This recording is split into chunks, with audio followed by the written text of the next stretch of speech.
សួស្តីអ្នកទាំងអស់គ្នាខ្ញុំបានសុផុនថ្ងៃនេះខ្ញុំបាននឹងសូមលើកយកនៅការបង្រៀនតាក់ទងជាមួយនឹងកម្មវិធី CorelDRAW ក្នុងការបង្កើតរូបភាពជាលក្ខណៈហ្គេមតម្រៀបបាទដើម្បីកុំឲ្យខាតពេលយើងទាំងគ្នាចូលមកកាន់កម្មវិធី CorelDRAW ទាំងអស់គ្នាដោយសារនេះខ្ញុំបានប្រើ CorelDRAW version X6 បាទតែសម្រាប់បច្ចុប្បន្ននេះកម្មវិធី CorelDRAW បាទទើបតែនឹងចេញចំនួនថ្មីគឺ CorelDRAW X7 បាទប៉ុន្តែសម្រាប់ tool មួយគឺមានលក្ខណៈស្រដៀងគ្នាដែលមានភាពងាយស្រួលក្នុងការប្រើប្រាស់បាទអូខេឥឡូវយើងទាំងអស់គ្នាចូលមកកាន់ផ្ទាំងការងាររបស់យើងដំបូងឡើយលោកអ្នកត្រូវចុចយកឧបករណ៍មួយដែលមានឈ្មោះថា rectangle tool ឬក៏លោកអ្នកអាចចុច shortcut key F6 បានផងដែរឥឡូវខ្ញុំបានសូមចុច tool នេះបាទយកមកអូសត្រង់កណ្ដាលទំព័រpage របស់យើងបាទដល់ហើយទំហំនីមួយដែលយើងនឹងធ្វើការបង្កើតទាំងអស់គ្នាគឺអាស្រ័យទៅលើចំណង់ចំណូលចិត្តបាទហើយនឹងភាពសមរម្យតែនៅពេលដែលយើងគូសយើងទាញobject មួយយកមកដាក់មានទំហំនិងរូបរាងសមសួនឬក៏ទៅតាមការពេញចិត្តរបស់យើងដែរឬក៏អត់បាទសម្រាប់នៅទីនេះខ្ញុំបាទសូមគូសទំហំប៉ុណ្នេះបាទលោកនេះអាចមើលនៅត្រង់ចំណុចនេះបាទតែចំណុចដែលខ្ញុំ highlight នេះបាទ object size ខ្ញុំយកប្រវែង488 pixel ហើយកម្ពស់483សំទោសទទឹងមានប្រវែង498 pixel បាទហើយនឹងកម្ពស់មានប្រវែង483 pixel អូខេឥឡូវតម្រូវការរង្វង់មួយដើម្បីធ្វើការកាត់ប្រអប់របស់យើងតែខ្ញុំបាទសូមចុច control បាទដើម្បីធ្វើការទាញឲ្យរង្វង់នោះមានរាងមូលបាទអូខេមិនជាមូលបាទលោកនេះអាចធ្វើការបង្រួមឬក៏បង្រីកបាទតាមវិធីសាស្ត្រអូខេខ្ញុំបាទសូម copy បាទខ្ញុំដាក់ត្រង់ចំណុចខាងស្ដាំមួយទៀតខាងឆ្វេងមួយទៀតខ្ញុំបាទសូមដាក់មកខាងក្រោមនៃប្រអប់បាទដើម្បីឲ្យច្បាស់ថាតើរង្វង់មូលដែលយើងដាក់ទៅលើប្រអប់របស់យើងហ្នឹងមានលក្ខណៈស្មើគ្នាហើយឬនៅអញ្ចឹងលោកអ្នកអាចធ្វើការទាញបន្ទាត់ក្រិតពីខាងលើនេះបាទព្រមទាំងពីខាងឆ្វេងដែរបាទដើម្បីធ្វើការកំណត់ក្រិតបាទដូច្នេះមានន័យថាប្រសិនបើយើងចុចទៅហើយបាទប្រអប់របស់យើងមិនបង្ហាញត្រឹមត្រូវត្រង់ចំណុចកណ្ដាលនេះទេអញ្ចឹងមានន័យថាអត់ទាន់ស្មើទេអញ្ចឹងលោកអ្នកអាចធ្វើការរំកិលបាទខ្ញុំបាទសូមយកប៉ុណ្្នេះចឹងអូខេអញ្ចឹងយើងបន្តទៅទៀតក្រោយពីយើងបានដាក់បាទប្រអប់ហើយនឹងរង្វង់មូលដើម្បីធ្វើការកាត់ប្រអប់នេះហើយអញ្ចឹងខ្ញុំបាទសូម select បាទចុចយក select តែមុន select ខ្ញុំបាទសូម copy ទុកសិនពីព្រោះប្រអប់នេះយើងនឹងត្រូវការធ្វើការនៅពេលក្រោយទៀតអូខេឥឡូវខ្ញុំបាទសូម select ម្ដងទៀតខ្ញុំបាទសូមចុចពាក្យថា well គឺជា tool មួយដែលបង្កនូវភាពងាយស្រួលក្នុងការកាត់រូបរាងដែលយើងបានតម្រៀបអូខេចុចទាំងអស់គ្នាយើងទាំងអស់គ្នានឹងបានរូបរាងប្រអប់មួយបាទនៅตรงនេះបាទងាយស្រួលអូខេបន្ទាប់មកខ្ញុំនឹងបង្កើតប្រអប់មួយទៀតបាទដើម្បីដាក់ផ្ស៊ីគ្នាជាមួយនឹងប្រអប់ដែលយើងបានបង្កើតហើយនេះ បាទអូខេឥឡូវខ្ញុំរំកិលវាបន្តិចលោកអ្នកមានវិធីសាស្ត្រធ្វើច្រើននៅក្នុងការបង្កើតរូបភាពជាលក្ខណៈរូបភាពលក្ខណៈតម្រៀបលក្ខណៈហ្គេមតម្រៀបនេះគឺមានវិធីសាស្ត្រច្រើនតែនៅទីនេះខ្ញុំបាទសូមលើកយកវិធីសាស្ត្រនេះដើម្បីឲ្យមានភាពងាយស្រួលសម្រាប់បងប្អូនទាំងអស់គ្នាអ្នកដែលមិនទាន់មានមូលដ្ឋានគ្រឹះក្នុងការ design select ទាំងអស់បាទ where មានន័យថាយើងកាន់អូខេឥឡូវខ្ញុំបាទសូមបាទដាក់កាត់មកក្នុងមួយដើម្បីបញ្ចូលគន្លឹះឲ្យភ្ជាប់គ្នាបាទសូមចុចឧបករណ៍មួយទៀតឈ្មោះថា trim បាទឥឡូវយើងបានហើយបាទយើងលើកមកដាក់ផ្ស៊ីគ្នាសាមើលថាតែអាចផ្ស៊ីមេត្រីគ្នាដែរឬទេអូខេបាទប្រសិនបើមានលក្ខណៈខុសគ្នាបន្តិចបន្តួចបែបនេះអូខេមានន័យថាយើងធ្វើការមិនទាន់បានជោគជ័យ 100% ទេប៉ុន្តែយើងអាចតម្រូវវាបានទីនេះតម្រូវឲ្យលោកអ្នកបាទ zoom ឧបករណ៍នឹងឡើងមកបាទហើយចាប់បញ្ចូលយើងឃើញថាត្រឹមត្រូវតែម្ដង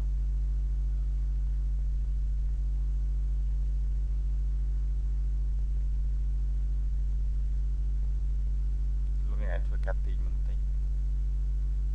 បាទ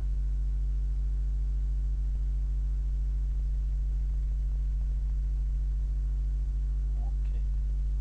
បាទឧទាហរណ៍ថាប៉ុណ្្នឹងទៅចុះប្រសិនបើលោកអ្នកចង់ឲ្យវាមានលក្ខណៈស្អាតលោកអ្នកគួរតែធ្វើដោយមាន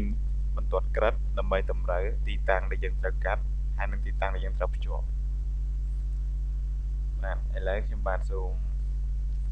copy យករូបភាពនេះតែម្ដងបាទអូខេឥឡូវយើងបានរូបភាព4ហើយបាទប៉ុន្តែមើលទៅបែបនេះយើងត្រង់ត្រីបែបនេះគឺទំនងជាមើលទៅមិនសូវជាយល់ទេដូច្នេះខ្ញុំបាទសូមចាក់ពណ៌ដើម្បីងាយស្រួលក្នុងការមើលបាទថាតើ object មួយណានៅលើ object មួយណានៅខាងក្រោមបាទយើងមកគ្នាអាចចាក់ពណ៌បានអូខេឥ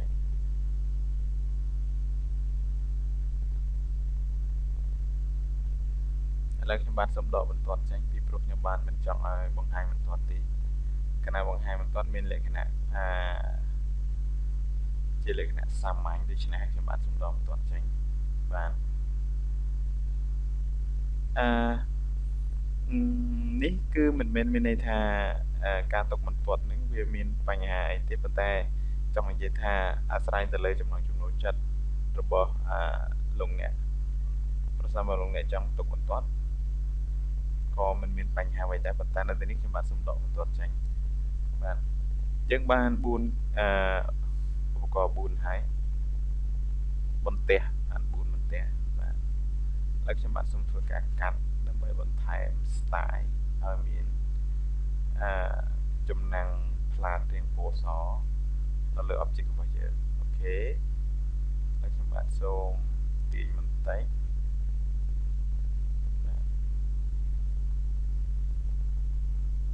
បាទសូមពង្រីកបន្តិច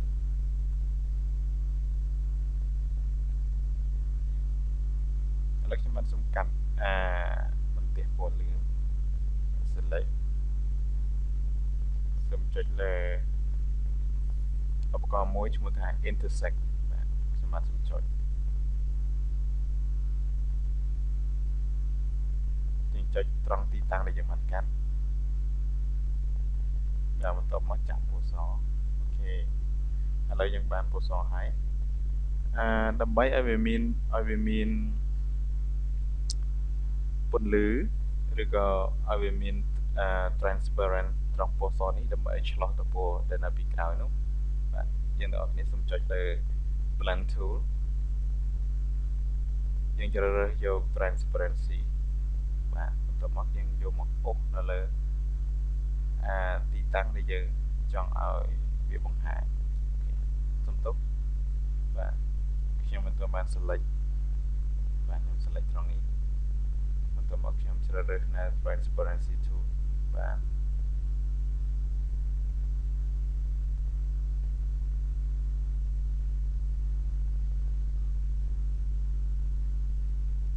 ត្រង់នេះអាចធ្វើការកំណត់បាទទៅតាម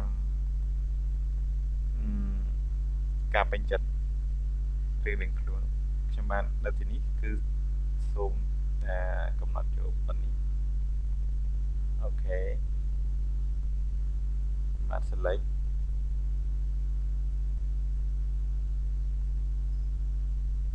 intersect យើងដកបន្ទាត់ចេញ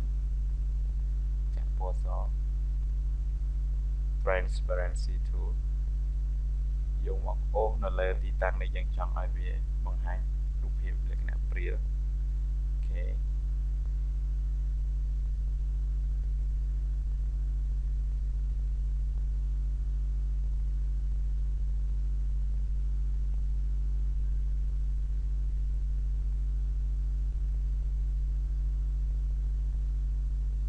យើងធ្វើដូចគ្នាដដែលនេះជាមួយនឹងបន្ទះពីរទៀតបាទដែលមានពណ៌ក្រហមហើយនឹងពណ៌ slash អូខេឥឡូវខ្ញុំបានសូមបង្វិលបន្តិចដើម្បីកុំឲ្យវាមានទីតាំងដូចគ្នាពេក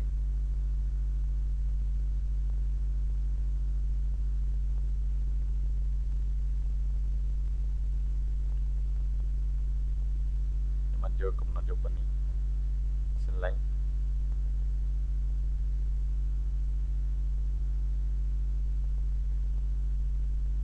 មកចាក់ពណ៌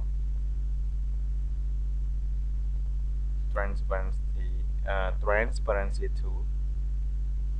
បាទធ្វើការកំណត់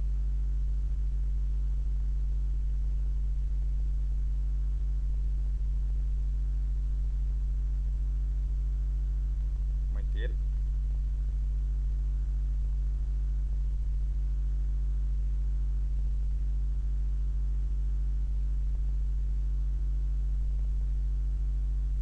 ដកចេញបាទនេះលោកអ្នកអាចលុបចោលបាន select ចាក់ពណ៌សបាទ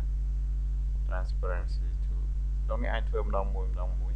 អាចធ្វើការកំណត់ដើម្បីមានភាពទាក់ទាញ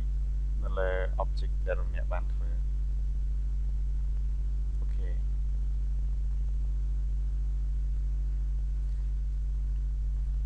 ឡូវយើងមកមើលលើការងាររបស់យើងទាំងអស់គ្នាបាទបន្ទាប់ពីយើងបានដាក់ទាំងថ្លាពណ៌សពីលើ object របស់យើងសង្កេតឃើញថាវាមានភាពទាក់ទាញជាងមុនបាទឥឡូវខ្ញុំបាននឹងធ្វើការ copy ប៉ុន្តែមុននឹង copy ខ្ញុំបានសូមភ្ជាប់នៅផ្ទាំងទាំង4នេះឲ្យជាប់គ្នាបាទដើម្បីភ្ជាប់វាបានលោកអ្នកត្រូវការ mouse ស្ដាំបាទ select បន្ទះទាំង4ហ្នឹង object ទាំង4របស់យើង mouse ស្ដាំបាទយកពាក្យថា group នៅទីនេះបាទឬក៏លោកអ្នកអាចចុចបាទនៅលើ keyboard ដែលមាន control បូកនឹងអក្សរ G អូខេខ្ញុំបាទសូមចុច group មានន័យថា object ទាំង4នេះគឺត្រូវបានភ្ជាប់ចូលជាមួយគ្នាហើយអញ្ចឹងលោកអ្នកអាចធ្វើការ copy បាទ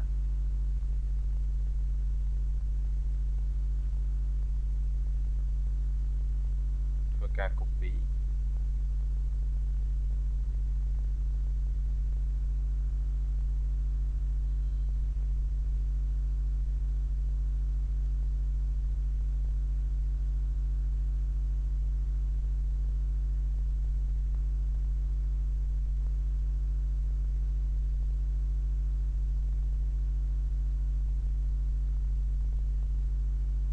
បាទសូម copy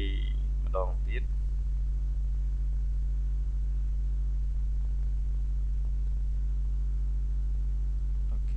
ចឹងនឹងបានបន្ទះគែមតម្រៀបបានបន្ទះរូបភាពជាលក្ខណៈគែមតម្រៀបប៉ុន្តែខ្ញុំបានមិនបានដាក់រូបភាពទេនេះខ្ញុំបានធ្វើការច្នៃរូបភាពនេះដោយខ្លួនឯងប្រសិនបើលោកអ្នកចង់ដាក់រូបភាពក៏បានដែរប៉ុន្តែតម្រូវឲ្យលោកអ្នកធ្វើការកាត់ជាមុនសិនអូខេឥឡូវជំហានបន្តទៀតខ្ញុំបាននឹងធ្វើបន្ទះតម្រៀបទាំងអស់នេះឲ្យមានរាងមូលដូចជាលក្ខណៈផែនដីបាទឥឡូវដើម្បីកុំឲ្យខាត់ពេលវេលា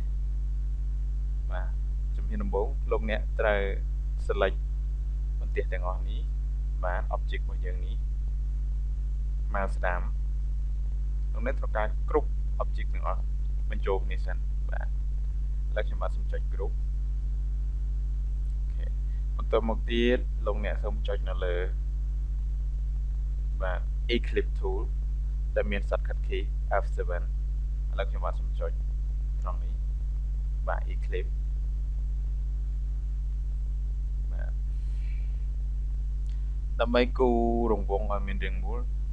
ទាមទារឲ្យលោកអ្នកចុច Shift សំទោស Control key បាទហើយធ្វើការទាញអូខេយ៉ាងនោះនេះនឹងបានរង្វង់រាងមូលតាមអ្វីដែលយើងត្រូវការបន្ទាប់មកដើម្បីឲ្យបន្ទះរូបភាពគែមតម្រៀបទាំងអស់នេះបាទបង្ហាញនៅក្នុងរង្វង់មូលរបស់យើងដែលយើងបានគូរបំបញ្ញមិញនេះបាទឲ្យមានលក្ខណៈជារាងដូចភូកូលរាងមូលអញ្ចឹងតម្រូវឲ្យអ្នកទាំងអស់នេះចុចពាក្យថា lens បាទឧបករណ៍នៅត្រង់នេះខាងស្ដាំដៃខ្ញុំបាទសូមចុចបាទនៅត្រង់ lens tool នេះគឺមានប្រអប់ print preview មួយសម្រាប់ឲ្យលោកអ្នកមើលឃើញនៅការងារដែលលោកអ្នកកំពុងតែធ្វើហើយខាងក្រោមគឺមាន drop down list មួយដើម្បីធ្វើការជ្រើសរើសអូខេឥឡូវយើងទាំងអស់គ្នាចាប់ផ្ដើមចុចនៅទីនេះបាទជ្រើសរើសយកពាក្យថា fish eye លោកអ្នកនឹងមើលឃើញនៅរូបភាព print preview បាទនៅលើការងាររបស់យើងដែលយើងកំពុងតែធ្វើអូខេប៉ុន្តែដល់ឡែកខ្ញុំក៏មិនចង់ឲ្យរូបរាងមូលរបស់បុគ្គលដែលយើងនឹងធ្វើនេះមានបន្ទាត់ដែរដូច្នេះខ្ញុំបាទសូមដកបន្ទាត់ចេញខ្ញុំបាទជ្រើសរើសពាក្យថាណាន់បាទ rate លោកអ្នកត្រូវកំណត់ 100% បាទបន្ទាប់មកសូមលោកអ្នកติ๊กត្រង់កន្លែង fusion រួច apply អូខេរងចាំ plate អូខេលោកអ្នកបានឃើញហើយខ្ញុំបាទសូមបិទ tool នេះចឹងបាទនេះគឺជារូបភាពដែលយើងទាំងអស់គ្នាបានធ្វើអំបញ្ញមិញបាទនេះគឺជារូបភាពបន្ទះគែមតម្រៀបហើយនេះគឺជារូបភាពបន្ទះគែមតម្រៀបដែលយើងទាំងអស់គ្នាបានធ្វើឲ្យវាមានរូបរាងជាលក្ខណៈមូលដូចភូកូល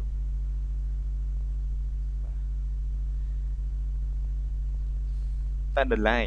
បាទប្រសិនបើលោកអ្នកចង់តុបតែងបន្ថែមទៀតលោកអ្នកអាចធ្វើបានអញ្ចឹងប្រសិនបើយើងដាក់ភូកូលតែមួយដូច្នេះមើលទៅដូចជាវាប្រទេសស្អាតពេកអញ្ចឹងនៅទីនេះខ្ញុំបានសូមបង្ហាញពីរបៀបដាក់ស្រមោលបាទដូច្នេះខ្ញុំបានសូមចុចយកឧបករណ៍ e-clip របស់យើងមកគូសបន្ថែមទៀតខ្ញុំបានចុច key shift បាទទាញមកយើងនឹងបានរង្វង់មូលជាលក្ខណៈពងរពើខ្ញុំបាទសូមចាក់ពណ៌ជាលក្ខណៈប្រផេះស្រាលបាទខ្ញុំបាទសូមដកបន្ទាត់ចេញតមកយើងចុចលើ transparency tool ដដែលបាទយកមកអូសពីលើទីតាំងដែលយើងចង់ឲ្យវាមានលក្ខណៈព្រាលបាទអូខេឥឡូវសូមនាំមិនមើលទាំងអស់គ្នាអ្នកទាំងអស់គ្នាមកមើលនៅ tab ខាងលើនេះបាទត្រង់កន្លែងប្រអប់មួយនេះ linear ខ្ញុំបាទសូមចុចជ្រើសរើសយកពាក្យ radial ខ្ញុំបាទ click បាទវានឹងបង្ហាញបែបនេះមកយើងធ្វើការកំណត់អូខេ សូមធ្វើការពង្រីកឲ្យសមាមាត្រទៅនឹងទំហំរបស់គូគោលរបស់យើងបាទប៉ុន្នេះជាការស្រាវអូខេខ្ញុំបាទសង្ឃឹមថាវីដេអូបង្រៀនមួយនេះនឹងអាចជួយលោកអ្នកដែលមានបំណងនិងចំណង់ចំណូលចិត្តចំណាប់អារម្មណ៍ទាក់ទងជាមួយនឹងការ design ជាមួយនឹងកម្មវិធី Corel Draw សង្ឃឹមថាលោកអ្នកនឹងទទួលបានអត្ថប្រយោជន៍ពីវីដេអូនេះហើយយើងនឹងជួបគ្នានៅវីដេអូក្រោយៗទៀត